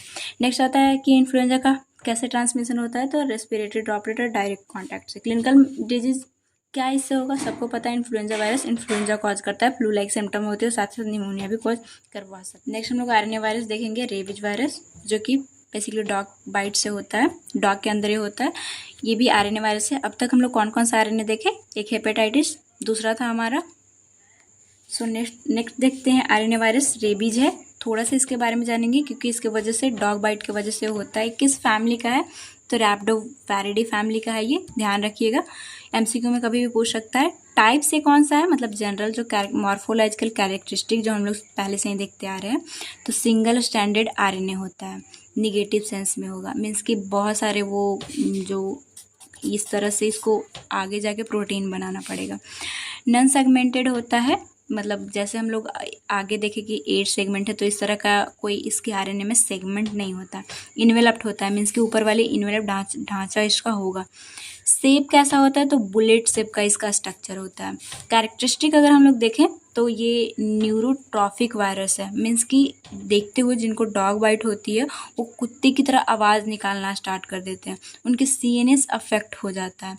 और एक इम्पॉर्टेंट है कि मतलब अगर आप डायग्नोसिस करोगे ना, तो उनकी न्यूरॉन्स में नेगरी बॉडी देखने को मिलती है, अजीब सा स्ट्रक्चर। इससे ये कन्फर्मेटरी हो जाता है कि मतलब रेबीज वायरस इनके अंदर ये ग्रो कर रहा है, इनके सीएनएस को अफेक्ट कर रहा है। नेक्स्ट आता है ट्रांसमिशन कैसे होता है। सबको पता है कि डॉग्स को काटने से, और एक बैट मतलब डॉग सबसे ज़्यादा इंपॉर्टेंट है कि वो डॉग इन्फेक्टेड एनिमल काट दिया, किसी को बाइट कर लिया, तो उनके अंदर रेबीज होने की चांस होती है। आजकल तो वैक्सीन है, वैक्सीन लगवाने से ऐसी कंडीशन नहीं होती है। क्लिनिकल डिजीज रेबीज होती है, जो कि फेटल इंसेफेलाइटिस सीएनएस से ये रिलेटेड है, बहुत ही वर्स्ट कंडीशन हो जाती है। एक और हम लोग देख लेते हैं पोलियो वायरस, जो कि आरएनए है, आरएनए वायरस ही है। ये किस फैमिली का है, पिकोनेविरिडे। ध्यान रखिएगा, ये एमसीक्यू में कभी भी पूछ सकता है। टाइप्स अगर देखें तो ये सिंगल स्टैंडर्ड आरएनए है और पॉजिटिव सेंस है, मीन्स कि डायरेक्ट आरएनए से ये जाके प्रोटीन बनाएगा, कोई भी कॉम्प्लीमेंट इस तरह की कोई भी स्ट्रक्चर नहीं बनानी पड़ेगी। नॉन इनवेलप्ड है, नेकेड वायरस है, मीन्स कि इसके ऊपर ढांचा कोई नहीं रहेगा, सिर्फ जेनेटिक मटेरियल और कैप्सिड रहेगा। सेब इसका कैसा होता है, इकोसाहेड्रल। रेप्लिकेशन अगर देखें तो साइटोप्लाज्मिक रेप्लिकेशन है। साइटोप्लाज्मिक मतलब क्या है, कुछ के बारे में आप देखोगे बेसिकली जो डीएनए वाले आगे मैं आपको बताऊंगी कि वो न्यूक्लियस में जाके अफेक्ट करेंगे और रेप्लिकेट उसके चीज़ों को यूज करके और वो रेप्लिकेट करेंगे। लेकिन इस साइटोप्लाज्म मीन्स कि न्यूक्लियस में नहीं, जो साइट सेल का साइटोप्लाज्म है उसमें अपना रेप्लिकेशन करके ये ग्रोथ करेंगे। ट्रांसमिशन कैसे होगा, फीकल ओरल रूट के थ्रू। अगर आप कॉन्टामिनेटेड फूड या फिर वाटर लेते हो जो कि पोलियो वायरस है अफेक्ट उसके अंदर है, कॉन्टामिनेटेड किया और उसे आप लेते हो तो उसको पोलियो वायरस से इन्फेक्शन होने की चांसेस हो जाएगी। हालांकि ये इंडिया से इरेडिकेट कर दिया गया है, इस पर बहुत काम हुआ और इंडिया का बहुत जीडीपी इसमें गया भी। और अभी भी पोलियो जो 2 बूंद जिंदगी की आप सुने होंगे, बहुत इसके लिए मेहनत करना पड़ा, लेकिन ये इरेडिकेट बेसिकली हुआ। क्लिनिकल अगर डिजीज देखें तो पोलियोमाइलाइटिस हो जाता था, मसल जो है वो पैरालिसिस हो जाती थी, डैमेज हो जाता था, मोटर न्यूरॉन्स जो है स्पाइनल कॉर्ड का वही काम नहीं करती थी, क्योंकि मोटर ही है जो कि इन्फॉर्मेशन लेके आता था, जैसे सेंसरी जो है लेके जाता है, मोटर लेके आता है, तो यही अफेक्टेड रहता था जिसके वजह से वो मसल को मूव ही नहीं कर पाते थे। ये जो पोलियो वायरस है, पोलियोमाइलाइटिस, ध्यान रखिएगा आप। प्रिवेंशन क्या है, वही 2 बूंद जिंदगी की, ओरल पोलियो वैक्सीन, एक ओपीवी होता है जो कि ओरल पोलियो वैक्सीन, और एक आईपीवी, मतलब कि ये लाइव ही दिया जाएगा, इनएक्टिवेटेड करके कुछ विरुलेंस फैक्टर बॉडी के अंदर डाला जाएगा और उसकी वजह से हमारा इम्यून जो है एक्टिवेट होके, और अगर नेक्स्ट टाइम आया तो वो पोलियो को मारता है। तो ये बहुत अच्छा काम किया और इसी की वजह से इरेडिकेट भी हो पाई। नेक्स्ट हम लोग देख लेते हैं छोटा छोटा वायरस, क्योंकि ये हमेशा आपको आसपास देखने को मिलता है तो ये जानना ज़रूरी है। वायरस पूरे फैमिली के बारे में जानना ज़रूरी है। वायरस बहुत सारे होते हैं, बट फिर भी हम लोग जो मोस्ट इंपॉर्टेंट है हमारे यूनिवर्सिटी एग्जाम के लिए इंपॉर्टेंट हम लोग वो देख रहे हैं। डेंगू वायरस के बारे में कभी भी आपसे पूछा, जो डेंगू दिल्ली में बहुत ज़्यादा फैला था, एक तरह से ये इंडेमिक कंडीशन हुई थी। तो ये टाइप जो है सिंगल स्टैंडर्ड आरएनए है और पॉजिटिव सेंस में, पॉजिटिव निगेटिव हम लोग समझ चुके हैं। इन्वेलप्ड होता है मतलब ऊपर का ढांचा इसके अंदर होगा, पहना हुआ कपड़ा रहेगा। शेप इसका कैसा है, इकोसाहेड्रल, 20 हेड बेसिकली होते हैं। ट्रांसमिशन कैसे होता है, मॉस्किटो बॉर्न है, एडी जो फीमेल जो मॉस्किटो है उसके वजह से ये होता है बेसिकली। क्लिनिकल डिजीज क्या आता है, डेंगू फीवर, जिसको हम लोग ब्रेक बोन फीवर भी बोलते हैं। सीवियर मसल पेन इसमें होता है क्योंकि मसल को ये जाके अफेक्ट करता है। प्रिवेंशन कैसे करना है, अब जिसके वजह से हो रहा है उसको ही रोक दो तो नहीं होगी, मस्कीटो का कंट्रोल करना होता है। बेसिकली ये भी था कि गंदा पानी नहीं रखना है, और गंदा पानी का कॉन्सेप्ट क्या था कि जहाँ पे आप डर्टी वाटर रखोगे वहाँ पे मस्कीटो आएगी, फिर अफेक्ट करेगा। ये तो मॉस्किटो कंट्रोल करने से डेंगू का सबसे अच्छा इलाज था कि आप उसे प्रिवेंट कर सकते हो। नेक्स्ट वायरस हम लोग देखेंगे कोरोना वायरस। ये क्वेश्चन आ सकता है और आया भी है क्योंकि ये बहुत परेशान किया ह्यूमंस को बेसिकली पूरा वर्ल्ड वाइड। सो अभी तक ये भी आरएनए वायरस ही है। आप कंफ्यूज हो गए, मैं पहले ही आपको बताई हूँ कि हम लोग वायरस पढ़ रहे हैं। हमारे यूनिवर्सिटी में भी 10 मार्क्स में 5 मार्क्स में यही क्वेश्चन हमसे पूछा है। अब डीएनए वायरस के बारे में लिखो और आरएनए वायरस के बारे में लिखो। सबसे पहले हम लोगों ने आरएनए वायरस देखा। ये इसमें हम लोग किसके बारे में हम लोग डिस्कस किए, हेपेटाइटिस के बारे में, एचआईवी, इन्फ्लुएंजा, रेबीज, पोलियो और डेंगू, सब आरएनए वायरस थे। नेक्स्ट हम लोग एक लास्ट बचा है बस कोरोना वायरस, जो कि बहुत ज़्यादा इंपॉर्टेंट है। इसके बाद डीएनए का छोटा छोटा टॉपिक है, उसके बारे में हम लोग डिस्कस कर लेंगे। कोरोना वायरस ये आपसे स्पेसिफिक पूछ सकता है, तो इसे आप अच्छे से ध्यान रखिएगा, और कई लोग इसके बारे में बहुत अच्छे से जानते होंगे। फैमिलीज का कौन सा है? कोरोना वायरस, तभी इसका नाम भी पड़ा है। आल्सो नोन एज कोविड-19, क्योंकि ये 2019 में आया था, बेसिकली लास्ट में आया था दिसंबर में। हालांकि पूरी तरह से 2020 में ये इसका नाम वाम पड़ा था, पूरी तरह से जब लोग जाने थे। सो क्या है, आल्सो नोन एज कोविड-19 वायरस फर्स्ट जो है वो कहाँ मिला था? वुहान, हुबई, चाइना में एंड ऑफ 2019 में, मतलब दिसंबर में बेसिकली मिला था, जब 2019 ख़त्म होने वाली थी। क्या है? Sample taken N pneumonia cases unknown origin during the time was named severe acute respiratory syndrome corona virus 2। इसे SARS-CoV-2 भी बोलते हैं। कई लोगों को अभी भी नहीं पता होगा ये कोविड-19 को ही हम लोग बोलते हैं, और ऐसा क्यों बोलते हैं? बेसिकली 2030 का बात है, जब एक बेसिकली जो चमगादड़ था उसी को बैट जो है उसी के वजह से उसके अंदर ये जो एक वायरस था, वो जो उसकी वजह से डिजीज जो कॉज हो रहा था, बेसिकली रेस्पिरेटरी कंडीशन कॉज करवा रहा था, उसमें भी एक रेस्पिरेटरी डिस्ट्रेस होती थी। और ये भी जब 2019 में आया, आगे बढ़ती गई, किसी को पता नहीं था। बेसिकली जो निमोनिया वाले पेशेंट थे उनसे निकाला गया, लेकिन किसी को पता नहीं चल रहा था कि ये है क्या, क्योंकि फर्स्ट टाइम कोई भी आया तो आप क्या, आपके यहाँ कोई भी आए, कोई भी 2 फीमेल रहती है तो आप सोचते हो कि अच्छा ये एक लड़की, एक न्यूज़ से आई है, वो सीता जैसी लग रही है, या फिर कोई गीता है तो मतलब थोड़ा सा भी मैचअप हो रहा है तो उसके जैसा आप बोल देते हो। तो उसी तरह से एक 2013 में एक जो वायरस था जिसकी वजह से भी इसी के जैसा सिम्टम्स शो हुई थी, और ये भी आया इसी के जैसा सिम्टम्स सब शो कर रहा था, और कैरेक्टरिस्टिक वगैरह भी। तो हम लोग रखे थे इसका नाम क्या? Severe acute respiratory syndrome corona virus. वो भी कोरोना वायरस फैमिली से ही था, लेकिन 2 रख दिए क्योंकि ये दूसरा वायरस है, उसी के जैसा 2 दूसरा वायरस। जैसे कोई भी सीता 1, सीता 2, आजकल कोई भी नेम, जैसे श्वेता एक ही क्लास में एक है तो एक को श्वेता 1, एक को श्वेता 2, ऐसे हम लोग बोल देते हैं। तो यही 2 अलग से लगा हुआ है, बाकी ये SARS को पहले से था। नेक्स्ट हम लोग देखते हैं स्ट्रक्चर इसका कैसा है। इसका स्ट्रक्चर, ये जेनेटिक मटेरियल हो गया, आरएनए वायरस बेसिकली है। इस तरह से कैप्सिड है, इन्वेलप्ड वायरस है, और इस तरह से इसका ऊपर की तरह स्पाइक्स भी होता है। सो आरएनए वायरल जीनोम ये हो गया, इन्वेलप हो गया जिसपे ई प्रोटीन होता है, मेम्ब्रेन पे एक एम प्रोटीन होता है, न्यूक्लियो कैप्सिड इस वायरने पे इस तरह से आपको दिख रहा है, और ऊपर स्पाइक्स है। आगे हम लोग और अच्छे से देखेंगे। स्ट्रक्चर आप जरूर बनाइएगा अपने एग्जाम में। हम लोग पहले देखते हैं मॉर्फोलॉजिकल कैरेक्टरिस्टिक। तो पहले भी हम लोग देख लिए, इस सिंगल स्ट्रैंडेड पॉजिटिव सेंस में आरएनए है, इन्वेलप्ड है, ऊपर का ढांचा इसका रहता है, सुंदर सा दिखता है एकदम क्रॉन शेप। तभी ये कोरोना का कहीं ना कहीं इससे भी रिलेशन था कि एकदम क्रॉन की जैसा जो दिखता था ताज की तरह, इसीलिए इसका कोरोना इन्वेलप्ड है। शेप स्फेरिकल होता है, और स्ट्रक्चर स्फेरिकल स्ट्रक्चर का होता है, गोल सा। रेप्लिकेशन अगर देखें तो साइटोप्लाज्मिक रेप्लिकेशन है, मतलब कि जो साइटोप्लाज्म है उसमें रेप्लिकेट करेगा अपने जेनेटिक मटेरियल को। ट्रांसमिशन कैसे होगा? ड्रॉपलेट्स, बेसिकली स्नीजिंग ये सब से तो हो रही थी, एयरबॉर्न है, और साथ ही साथ सरफेस कांटेक्ट, मतलब कि ये भी सरफेस अगर बन जाए, इस पर अगर कोरोना वायरस है, अगर मैंने इसे टच कर लिया और फिर अपने नोज के पास हाथ लग गई या फिर कांटेक्ट में आ गया तो ये हो सकता है। तो सरफेस कांटेक्ट, इसीलिए तो कहीं बाहर नहीं जाना था, ना ही बैंक वाली सीढ़ियों को टच करना था, तो क्योंकि ये सरफेस कांटेक्ट के वजह से फैल रहा था। पैथोजेनिसिटी देखते हैं कि कैसे डिजीज कॉज करता है। बेसिकली लाइफ साइकिल पूछता है, मलेरिया का लाइफ साइकिल पूछा था, हो सकता है पूछ दे, तो आप ध्यान रखिएगा। जिस तरह से हम लोग देखे थे इन्फ्लुएंजा का, उसी तरह से सबसे पहले ये एंट्री करेगा होस्ट बॉडी विया एरोसॉल ट्रांसमिटर, मतलब कि स्नीजिंग ड्रॉपलेट है एयर में, और वो मतलब जो हेल्दी पर्सन है उसके अंदर चला गया। जब अंदर चला गया तो ये binding to the host cell किससे बाइंड करेगा? ACE एंजियोटेंसिन कन्वर्टिंग एंजाइम 2, किसके द्वारा?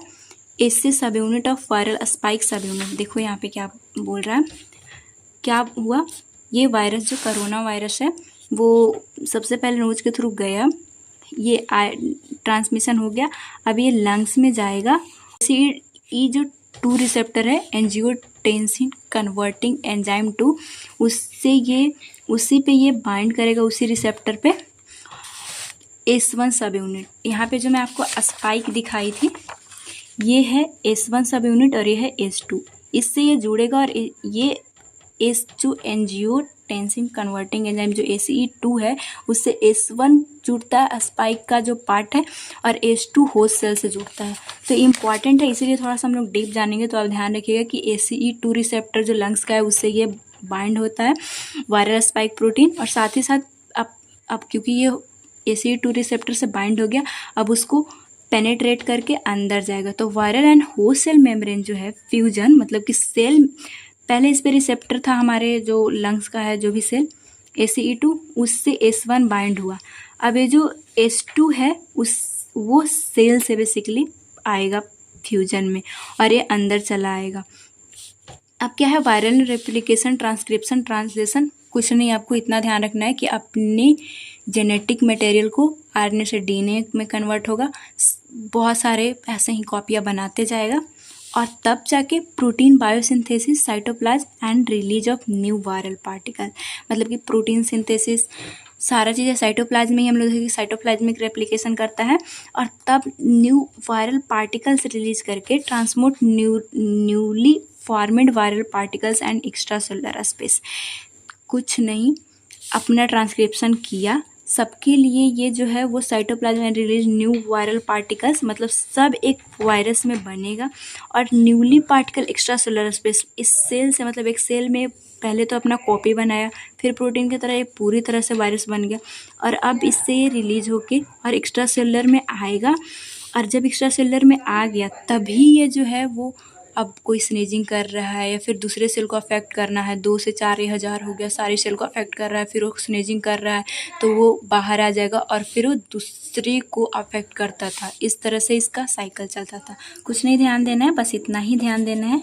आया ट्रांसमिट होकर एरोसॉल के थ्रू और फिर ये लंग्स का, इसका काम क्या है, लंग्स को अफेक्ट करता है, तभी एक्यूट रेस्पिरेटरी डिजीज कंडीशन ये जो है कॉज करता है। तो AC2 से S1 जो है वो स्पाइक का वो बाइंड हुआ था, फिर S2 से वो होस्ट सेल को पेनिट्रेट करके अंदर गया, वहाँ पे अपना रेप्लिकेट करता है और फिर अदर पार्टिकल्स बन जाता है और हर एक पार्टिकल एक वायरस का रूप लेगा और फिर सेल के अब एक सेल में हो गया तो रहा तो जाएगा नहीं, सबको अफेक्ट करना है भैया, तो हम निकलेगा तो सारे सेल को अफेक्ट करेगा और फिर दूसरे को भी कॉज कर पाएगा। ये इसका लाइफ साइकिल जो चलते रह रहा है। सिम्टम्स क्या है, कोविड-19 है, एक बेचारा बंदा को इफेक्ट मतलब कॉज हो गया, मतलब उसके अंदर चला गया। तो एक तो रेस्पिरेटरी डिसऑर्डर जो कि मेन है इसका, स्नीजिंग होता है, pneumonia, sore throat, respiratory distress syndrome. एक है क्या, बेसिकली नॉर्मल सी बात है, बहुत बार पढ़े होंगे कि यहाँ पे आया ना तो AC2 इतना ज़्यादा सर्फेक्टेंट सबको डैमेज कर देता है कि कोलैप्स होने लगता है लंग्स, इसीलिए रेस्पिरेटरी डिस्ट्रेस सिंड्रोम दिखने लगता है। और भी सिस्टेमेटिक डिसऑर्डर क्या देखने को मिल रहे थे, अब इम्यून हाइपर एक्टिव होगा तो फीवर देखने को मिलेगा, fatigue, dry cough, headache, hypoxaemia की कंडीशन थी और साथ ही साथ हमारे हार्ट सेल को भी ये इंजरी कर रहा था, सही से ऑक्सीजन ना मिलना है, सारी कंडीशन। तो ये सिस्टेमेटिक कंडीशन देखने को मिल रही थी क्लिनिकल सिम्टम। लैब डायग्नोसिस, अब खुद बता दो क्या क्या चल रहा था कोविड-19 में, इतने सारे हम लोग न्यूज़ देखे थे। तो थ्रोट स्वैब हो रहा था, निकाला जा रहा था और फिर जो है सबसे अच्छा RT-PCR reverse transcriptive polymerase chain reaction serological test में मैं खुद आपको बताऊंगी क्या इसका प्रोसेस होता है। बेसिकली जेनेटिक मटेरियल को ही देखा जाता है इसमें। सो ये कि RT-PCR किया जा रहा था। ट्रीटमेंट एंड मैनेजमेंट अगर हम लोग देखें तो क्योंकि सर्फेक्टेंट की वजह से लंग्स कोलैप्स हो रहे थे, सही से ऑक्सीजन नहीं मिल पा रहा था तो ऑक्सीजन थेरेपी देना था, तभी तो ऑक्सीजन का भी कमी हुआ था। एंटीवायरल ड्रग क्या क्या चल रहा था, तो रेमडेसिविर, लैप्सिनाविर और एक इम्पॉर्टेंट है ओसेल्टामिविर एंड फ्लाविपिराविर। इतना ज़्यादा ये कंडीशन हो गया था कि ये ड्रग्स तो मिल भी नहीं पा रहे थे। एंटीवायरल ड्रग ऐसे हम लोग पढ़ेंगे फार्माकोलॉजी में भी। यहाँ पे आप ध्यान रख लेना 1-2 लिखने के लिए। प्रिवेंशन क्या करना था, अर्ली रिकॉग्निशन, मतलब जिसको है वो सबसे पहले जानेंगे तभी एक तो उसको बचा पाएंगे और साथ ही साथ दूसरे को अफेक्ट ना हो, तो ये कंडीशन था कि सबसे पहले पहचानना, इसलिए इतना टेस्ट भी हो रहा था। Next, take a break from social media. सबसे बड़ा ये चीज़ था कि जिनको पता चल गया अब उनको जो अलग रखा जा रहा था 14 डेज के लिए, क्वारंटाइन किया जा रहा था तो ताकि दूसरे को ना हो। नेक्स्ट आता है प्रिवेंशन और क्या करना था, तो मेंटेन एट 1 मीटर, 2 गज की दूरी, मास्क है जरूरी, ये जो मोदी जी बोल रहे थे। तो ये सारी प्रिवेंशन जो कि नॉर्मल सी है। वैक्सीन क्या क्या पड़ा था, कोविशील्ड एंड कोवैक्सीन। आप बताओगे आपने वैक्सीन लिया था कि नहीं लिया था, और लिया था तो कौन सा लिया था। नेक्स्ट हम लोग नर्सिंग इंटरवेंशन देख लेते हैं। भैया हमारा क्या काम है, हम क्यों पढ़ रहे हैं, तो आपका क्या रोल था। हम लोग देखे थे जितने भी हेल्थ प्रोफेशनल थे, मतलब उस टाइम तो पूरी तरह से, ऐसे तो लोग बोलते हैं बस मुंह से कि भगवान है हेल्थ प्रोफेशनल, लेकिन उस टाइम तो भगवान ही बोला जा रहा है इसमें, क्योंकि प्रॉब्लम सिस्टमेटिक में देखे तो कार्डियक से प्रॉब्लम आ रही है, तो पल्स से सब और साथ ही साथ O2 को मेंटेन करवा के रखना था, रेस्पिरेशन सब देखना। तो वाइटल साइन आपको एक नर्स को हर समय मॉनिटर करते रहना था, और साथ ही साथ बॉडी टेम्परेचर, क्योंकि इन्फेक्शन डिजीज है तो ये टेम्परेचर हाई है तो उससे भी मेंटेन करना रहता था, और ब्रीथिंग पैटर्न देखना था वाइटल साइन में। ऑक्सीजन सेचुरेशन की हाइपोक्सिया की कंडीशन है या फिर क्या, क्योंकि ऑक्सीजन की कमी हो रही थी। आइसोलेशन मेंटेन करना था, hand hygiene practice by a patient, और खुद भी करना था। और मैनेजमेंट बाय बॉडी टेम्परेचर अगर ज़्यादा है तो उसे मैनेज करना था, और साथ ही साथ एजुकेट पेशेंट एंड फैमिली कि कैसे आप दूर रहो और अपने फैमिली को भी बचाओ। आप चाहे तो एक और चीज़ें लिख सकते हो, अपनी दुख को बयां करना, और कोई भी चेक भी करेगा आपको कॉपी तो वो नर्सिंग ही रहेंगे, नर्सिंग प्रोफेशनल ही रहेंगे। तो नर्स के साथ क्या चैलेंजेस आई थी, उनके साथ ये चैलेंजेस थी कि मतलब वो एक तरह से योद्धा तो बनी थी, अपने घर में वो नहीं मिल पा रही थी, और यहाँ तक कि उनको स्टैंडर्ड प्रिकॉशन के लिए उनको ग्लव्स मास्क के सब जो आप नॉर्मल न्यूज़ में सुनते हो वो सब चीज़ें नहीं मिल पा रही थी। तो आप चैलेंजेस भी चाहे तो शामिल कर सकते हो कि वो अपने घर से दूर रही थी, उनको खुद मेंटल प्रेशर सहना पड़ रहा था। जिस टाइम पे लोग घर में थे वो हॉस्पिटल में थी, उनको नॉर्मल चीज़ें जो चाहिए उनके सेफ्टी के लिए वो भी नहीं मिल पा रही थी। तो ये आप जरूर लिखना। डीएनए वायरस के बारे में देखते हैं हम लोग। डीएनए वायरस, हर्पिस वायरस को हमें देखना है, जो कि हर्पिस वैरिडी फैमिली से है। ये हर्पिस में ही बहुत सारे आ जाते हैं, उसमें हम लोग देख लेंगे। टाइप्स इसका क्या है कि डीएनए डबल स्टैंडर्ड डीएनए इसके अंदर पाया जाएगा जेनेटिक मटेरियल में, और इन्वेलप्ड रहता है, मतलब ऊपर का ढांचा इसके अंदर रहेगा। शेप कैसा रहता है, इकोसाहेड्रल।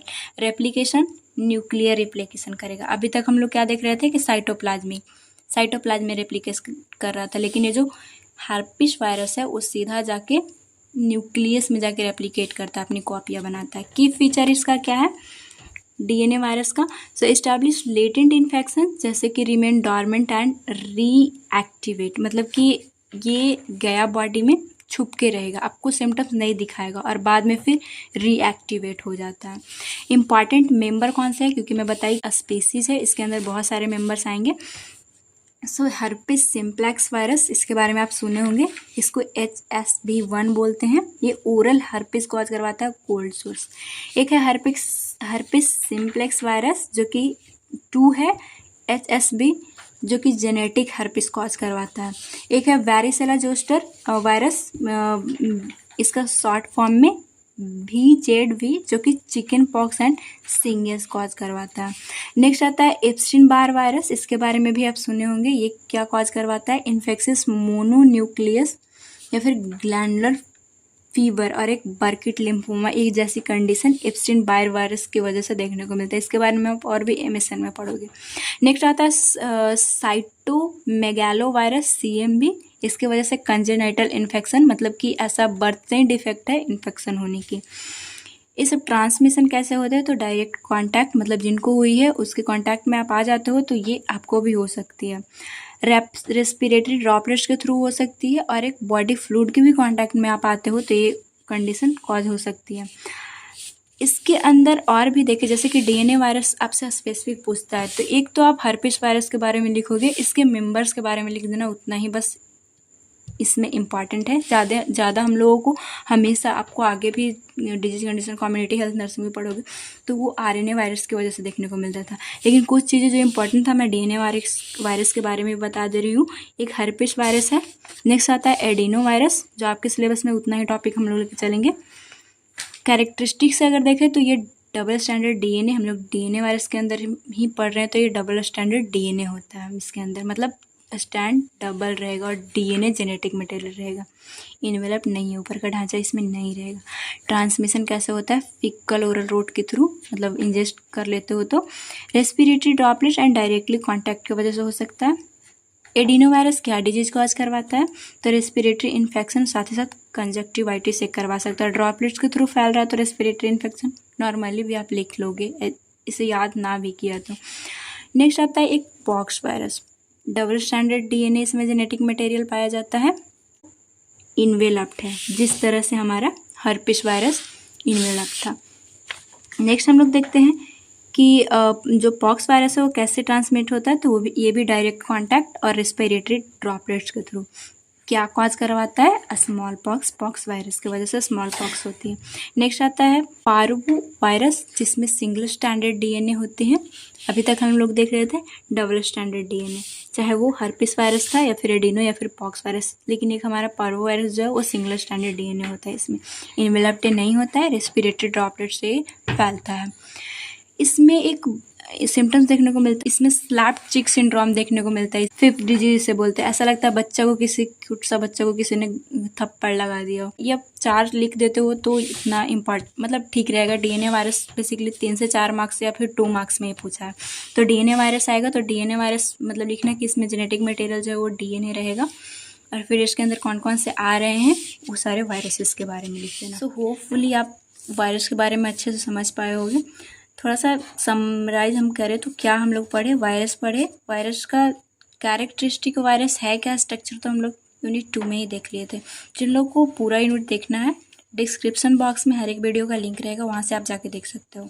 इसमें हम लोगों ने देखा आरएनए वायरस और डीएनए वायरस। आरएनए में मेन है बेसिकली जो HIV है, कोरोना है, इन्फ्लुएंजा है, उसके बारे में आप अच्छे से ध्यान रख लेना। डीएनए वायरस डायरेक्ट आता है, मतलब आरएनए में से कोई भी कोरोना पूछ सकता है, इन्फ्लुएंजा पूछ सकता है और स्पेसिफिक पूछेगा, लेकिन डीएनए वायरस में जो भी आ रहे थे उससे स्पेसिफिक नहीं पूछेगा। बस डीएनए वायरस में हर्पिस वायरस जो मेंबर्स है उसके बारे में याद रख लोगे, आपको चलेगा।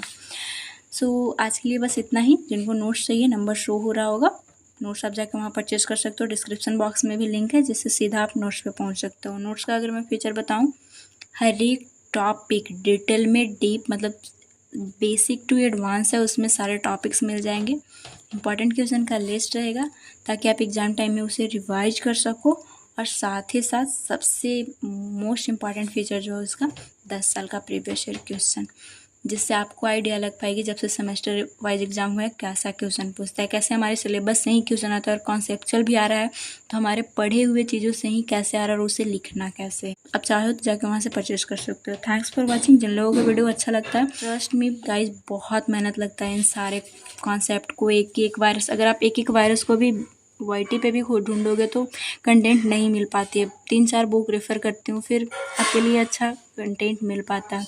लेकिन बस एक चीज़ से मैं डिमोटिवेट हो जाती हूँ, मतलब अपने सब्सक्राइबर देख के। मतलब बहुत सारे लोग वीडियो देखते हैं बट सब्सक्राइब, मतलब अगर आपको लगता है कि हाँ ये चैनल से हेल्प है तो प्लीज़ सपोर्ट मी, क्योंकि आप खुद जब किसी का सब्सक्राइबर कम देखते हो तो उसका वीडियो नहीं देखना चाहते हो, तो थोड़ा सा मैं डिमोटिवेट हो जाती हूँ अपने सब्सक्राइबर को देखकर। तो आप प्लीज़ सपोर्ट कीजिए, दोस्तों में भी ज़रूर शेयर कीजिएगा। Sharing is caring. Thanks for watching. मिलेंगे नेक्स्ट वीडियो में पैरासाइट के साथ।